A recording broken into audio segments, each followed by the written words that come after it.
పిల్లగానే నిన్ను ఎత్తుకుంటాడు ఆయన. దేవునికి స్తోత్రం కలుగును గాక. నిన్ను ఎత్తుకొని నడిపించే దేవుడు ఆయన.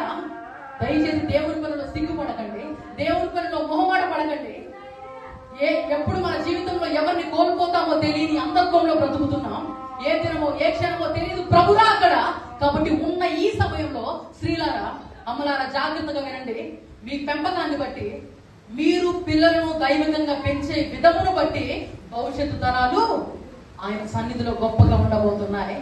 దేవుని కొరకు మీరు బలమైన దండును తయారు చేసే గొప్ప యోధురాలు అవ్వాలి, రోషం కలిగిన స్త్రీలు అవ్వాలి, దేవుని కొరకు బలమైన సైనికురాలు మీరు అవ్వాలి. ఈ చివరి దినాల్లో స్త్రీలే వాస్తవానికి స్త్రీ బలహీనమైన ఘటం అంటారు కానీ పురుషుడు బలమైన ఘటమా? అయితే పురుషుని వెనకుండి నడిపించేది స్త్రీ కాదా?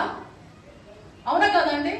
కుటుంబపూర్వకంగా భార్య అన్ని రకాలుగా చూసుకుంటేనే కదా భర్త ముందుకు సంతోషంగా ఆరోగ్యదాయకంగా అడుగులు ముందుకు వేసేది. అవునా కదా? సో గమనించండి, ఈరోజు ఆత్మదేవుడు నాకు